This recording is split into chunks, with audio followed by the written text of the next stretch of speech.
Steve Metzger is our adult farm management instructor here in Carrington. He's actually a North Dakota native as well, growing up in the Langdon area. Got his Bachelor of Science, Master of Science education from NDSU, was actually a high school agricultural education instructor at one time. About 1985, he changed over to adult farm management. He's been working with adult farm management. Him and Jory work with approximately right around 90 farms at this point in the program. Something a little bit unique about the adult farm management program here. Steve's office is actually, and Jory's office is actually located out here at the research center, even though they're an educational entity of the Carrington Public School System. They're actually officed out here with the rest of the research specialists and so forth. With that, Steve's going to share some information on looking at some of the crop budgets, inputs, and potential returns for crops for 2014. And he claims he's got the magic wand that's going to help us out. Thank you, Joel. I think the wand's broke. If you were over at Wells County the other day, last Wednesday, you will have seen some of these same slides. So if you can just bear with me on that one. As Joel mentioned, we work with the Farm Business Management Program here at Carrington. We are located in what's called the South Central region of North Dakota, right here. The main area that Jory and I serve is about 25-30 miles north-south and about 60 miles east and west in this area. If you're interested in farm management, just feel free to get a hold of us. Our contact information is on the top of your handout there, on the top left corner there. So, the information that we gather for crops comes out of east of Bismarck, Carrington, Jamestown, west of Castleton, Oaks, and west of Wapaton, out of the valley. There are a few farms down there that are grain farms in addition to beef farms. So, to give you an idea where the base of information comes from.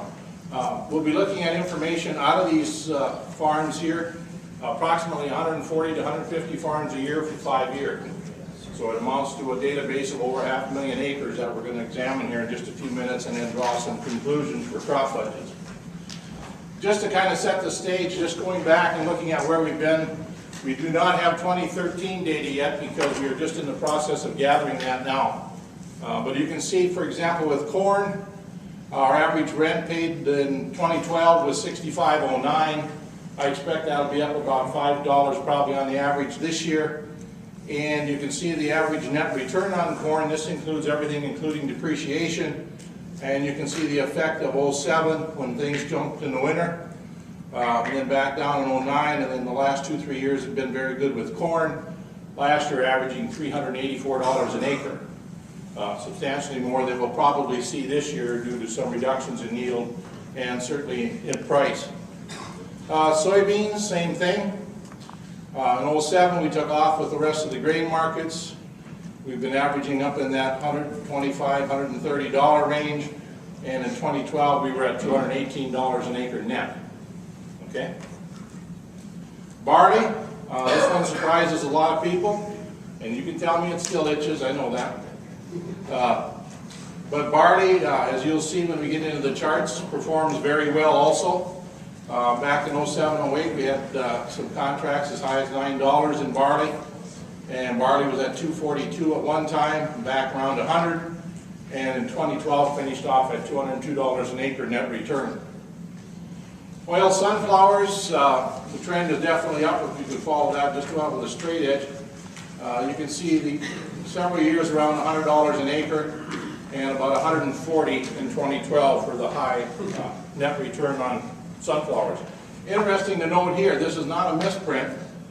The average rent paid on sunflower ground is about $20 less than the average on other crops in Region 3, which tells me that people that are raising sunflowers are going out to more marginal grounds, more marginal soils, and putting them there. They're not putting them on their corn or their soybean ground the way it looks. Canola is a crop we've had decreasing yields the last 4 or 5 years in our program. We used to be up around 1,800. I think we're down around 1,500 now for an average. But you can see the net return on canola, not quite what the other crops had. 65, 58, 74, 118 was the high. In the last 2 years, what we've seen some extensive profits in soybeans and corn. We have not seen that with canola. And the budgets for canola will reflect that again for next year. Hard red spring wheat, kind of up and down all over the board a little bit, but several years over the $100 an acre mark. Years ago, we used to shoot for $20 an acre net farm income on anything on the farm. That was always kind of a goal. Hopefully we won't be going back to those days, but we are certainly coming off of these levels. But we got a lot of $140, $130, up to $150 profits per acre on hard red spring wheat. Now let's line them all up and just take a look here crop by crop or year by year. This does not include the direct or counter-cyclical government payments. It doesn't include acre and so forth. If you take a look, the blue line is the total income for that crop that year in 2012. The red line reflects the expenses, and the green line reflects the net farm income without the government payment. This government payment is about $11, and it's in your handout what the average of the 5 years is. But we look here at 2012, and corn was number 1, and we had a profit there of just under 400, followed by pinto beans at a little over 300, soybeans a little over 200, barley at 200, and then hard red winter wheat at 200, and then spring wheat, oil sunflowers, and so forth. And we have prevent plant way over here with the average actually a negative there. 2011, and I won't spend a lot of time, but I'd just like to browse through these just to kind of show you where these things are stacking up. Pinto beans came in number 1. You'll note their revenue was extensive, quite a bit less than we saw here with corn, but the expenses were also less. And we ended up with pinto beans at 234, corn at about 210. Prevent plant was number 3, and soybeans came in at about 93. And then canola and so forth. And you can see hard wheat and winter wheat, which did so well the year before, and barley fall down to the bottom of the 8 or 9 crops. Go back a couple more years in 2010, corn was number 1 again. Profits were very good at 234. And then we get 212 on durum. Hard red spring wheat follows. Soybeans, canola, and pinto beans down here. Barley down in the middle of the pack. And 2009, pinto beans again number 1. Barley number 2. Canolas 3. Soybeans 4. Hard red spring wheat 5. And canola corn had a tougher year that year in 2009, and we finished the year at in the last place of those crops. And 2008, the last of the 5-year averages, barley was number 1. Confectionery sunflowers were number 2, and that's a crop where we usually don't even get enough acres anymore to build a good set of data or a good set of averages on that. But that year we did have a substantial number of confectionaries. I think there were probably some 30 or 40 cent contracts that year, which really encouraged it. Hard red spring wheat was 3rd, followed by oil sunflowers, winter wheat, pinto beans, soybeans, canola, corn, and field peas. So you can follow the green bars down, and you have this handout, and you can see by the shading in your handout where that profit lines up. Okay, this is the data on each of the crops. As I mentioned, this comes out of Region 3, and you saw from the map where that's located. This is just some information on the number of fields that were involved over 5 years and the number of farms. 62 fields off of 47 farms. In no year do we publish anything on the database here that comes out of less than 5 farms. Okay, so there is a minimum. If we had 4 really good, strong farms and lots of good numbers on them, we probably would still not publish that. We really have set a minimum of 5. Pinto beans, the acres are listed as far as the average per field, and lots of times producers will put fields together to produce one large field for data purposes. But you can see the average yield, the average 10-year value or price, the total product return, and miscellaneous income would include then anything else, insurance, so forth, and the gross return of $500 an acre. Going down, and we won't go through each individual column here, but just to take one column and take a look at the direct expenses: seed, fertilizer, chemical, crop insurance, fuel and oil, and so forth. Again, these are all 5-year averages. One of the advantages of looking at 5-year averages, it's kind of a good track record of where you've been. The bad thing about a 5-year average is you can't really use it to budget next year's expenses. It would be nice if we had $2 fuel back in 2008 to have that figured in the averages, but you can't plug $2 fuel into next year's budget yet. You're probably going to have to plug in $3.50 diesel or $3.75 or whatever. But we have the direct costs, $252. leaving $248, and then you have the overhead expenses, and this column happens to be Pinto Beans, and our total expenses then come out to be $309. Okay, that leaves $191.17 return over the 5 years. So that's a 5-year average. And just to finish off the bottom, the direct expenses were $14.92 then per hundredweight, $18.27 to raise Pinto Beans. Net return was $11.29 per hundredweight. The break-even yield on a 5-year average was 1,041 pounds, or 10.41 hundredweights. And then government payments, they are usually divided up over the tillable acres on the farm, and that's included here. So if you add this back onto the net return, you come out at $202 an acre over a 5-year average for Pinto Beans. So if we go across there, we can just go to the next one. Number 2 on the list is corn, and they are arranged by net return. You'll note with corn, the average expenses were $395. Our expenses last year in corn were about $398, just under $400 plus land costs. So if you're budgeting for corn, basically you're at about $400 now, plus your rent, plus your land payment, whatever you want to call it. So think of it as about $400 plus land. It's actually, substantially higher now than the average actually is.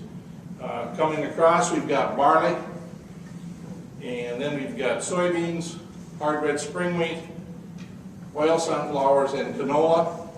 And just for the sake of viewing this, I didn't put the winter wheat on here, but if we had winter wheat on here, it would be around 81.5. It was almost identical to the canola numbers as far as net farm income. Okay, so this gives us a summary of all 5 of those graphs and charts that you just looked at. Okay, first of all, a couple comments. This is a spreadsheet that Jory and I put together. We update this just about weekly. Certainly when a marketing club, which meets tomorrow, meets again, we update it again. These are yesterday's prices. One thing I'd like to have you note here, it says a projected cash flow. It's not a profit and loss statement for crops. The reason for that is we don't include depreciation. Instead, we include the average machinery payment. And then we also include a $30 an acre draw for operator labor or family living, whatever you want to call it. So it becomes a cash flow comparison, not a profitability statement. But if you basically took the $30 off, you're going to be right back very close to the profitability on each of these. Okay?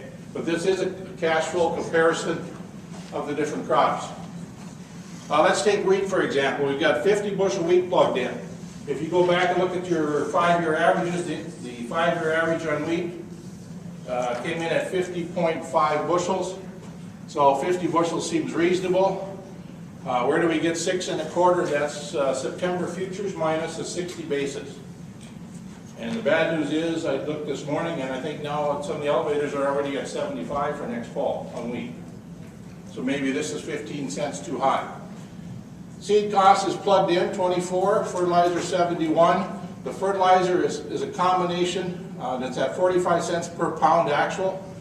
And I get that by using half anhydrous and half urea. Urea is coming in at about 460, the anhydrous around 560 or 660. So we split that using half of the pounds out of each. And then we had $15 for starter, which is about $560 for 1152.0. Crop insurance, fuel and oil, repairs, and then we get to land rent, and that's anybody's guess what you want to plug in there for land rent. If you own the land, you don't want to put anything in there. You can put, just leave it blank or put a 0. This is available on the website, listed on the top left front of the PowerPoint handout. You can download this, plug in your numbers, and so forth.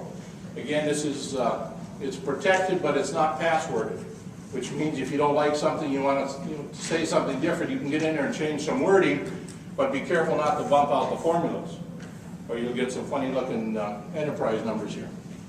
So when you get this all added up, we've got wheat with direct expenses at $278, soybeans $239, and soybeans we're using 1090. That's November futures minus a 70 basis, and that's probably the best we can expect next year. If we get the big South American crop that they're talking about, we will probably see that basis expanded to 90 or $1, $1.10. If you remember about 3 or 4 years ago, that basis was $2 at one time. That's pretty ugly. But when there's a lot of soybeans around, it can be pretty choosy on what they want to use for a basis. So, but we use 35 bushel, and the 5-year average is 32. Now, on your own farm, if you're a 42 bushel average soybean producer, that's what you want to plug in. Okay. This does not include natto beans. If you plugged in natto beans here, you'd be using around $16 today. Okay, and that's another option to look at or explore maybe. Corn, we used 125, the 5-year average is 118. And I plugged in $3.80, which is December futures minus 70. And that's a pretty good basis, and I don't think that's going to change a whole lot. We're not going to go back to a 30 or 40 under, I don't believe, like we had this year. Barley, I used 75 bushels, which is close to the 5-year average. Came in at 72.8 or 73 bushels, and 5 1/4 is a contract price. If you don't have a barley contract right now, you probably aren't going to get one.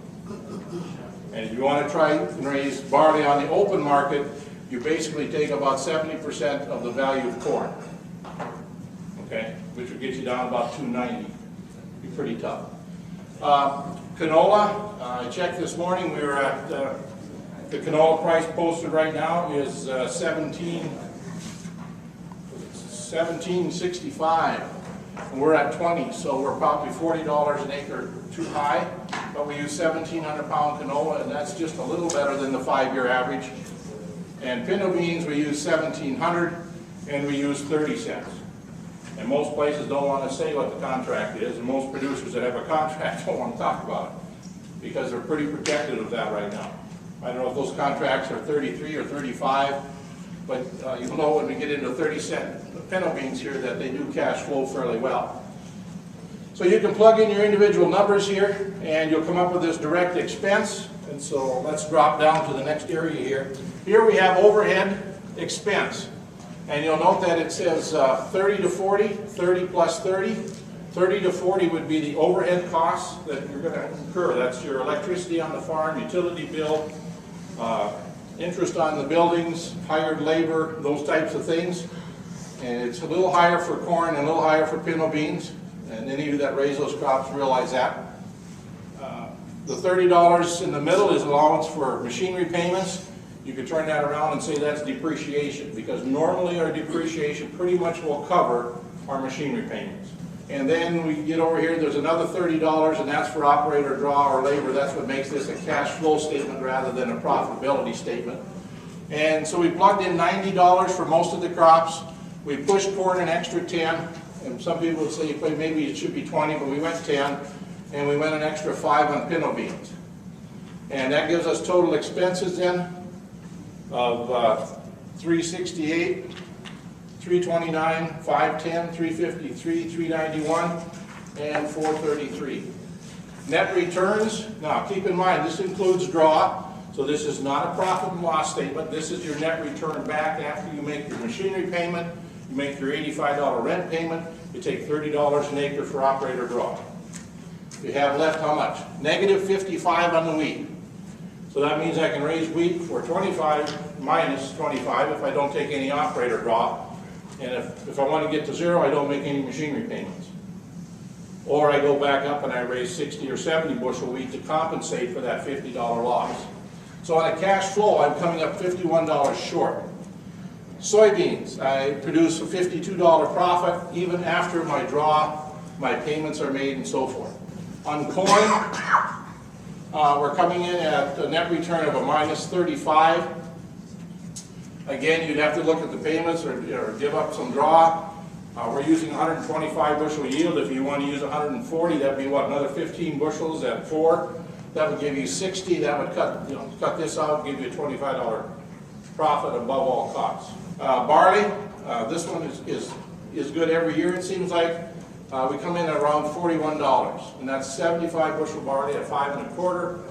A lot of you guys raise barley under contract that raise 80, 90 bushel barley.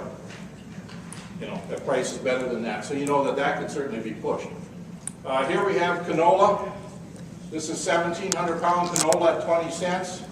It's a minus $51 as far as a loss. And we should actually be taking another 20 off of there because of the change in the price of canola. It's about 18.5, so we should drop this probably another $20, $22. So we'd actually be about a minus 77 if you're planning next fall's prices in here. On the outside, we got pinto beans. And pinto beans came in at 77, and that's using a yield of 1,700 at 30 cents. And that's right around the average of the pinto beans for 5 years. But if you've got a 40-cent contract, you can only be smiling. Or a 35-cent contract, because this 77 then becomes 100 or 125. Okay, so this is a good comparison, I think, of where you're at as far as crop selection. But again, these are average numbers, along with realistic expenses for next year. What's been key is that you take this, plug in your own numbers, and see what makes sense for you. Sometimes you find your favorite crop isn't doing so well, or maybe it is, and you need to expand acres.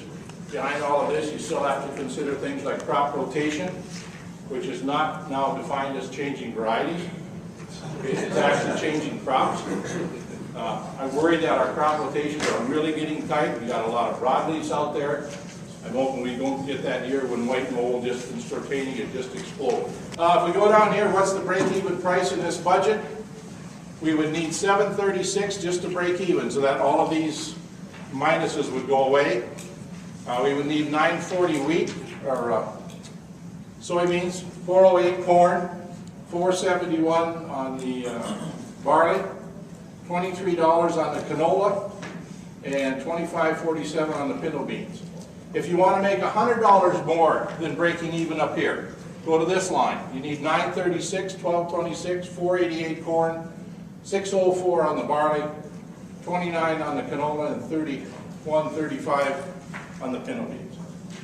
So you've got lots of options down here as you increase by increments of $50. You can tell what prices are going to be needed to get additional profit above and beyond a pure break even on this line right here. If you want to flip that over, on the back side there is a budget for oil sunflowers. And I won't pull that up, we can look at it right here on your handout. We used 1,800 pounds, which is above average for 5 years, slightly. We use 20 cents. The bid today is $18.45, so we should be lowering that about $27. And if you go down the page, you'll notice it comes out at a minus $25 as far as the net return, overall cost. So if you take another 27 off of there for price adjustment, you're minus 52.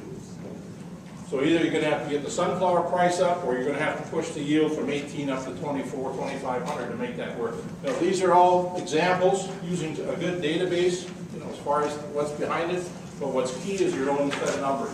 If you haven't done something like this yet, I would really encourage you to.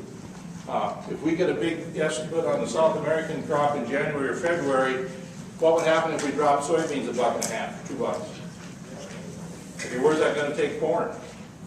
We've got 1.8 billion corn carryover now. If we grow a big corn crop next year again, or the same size crop, we go to almost 4 billion bushels. Okay, that would really depress the market. And at some point, corn and soybeans may separate in the market, because we always think, well, we're not going to raise one, we'll raise more of the other, and they go back and forth. But at some point, they can fall apart. Any questions or comments up through there?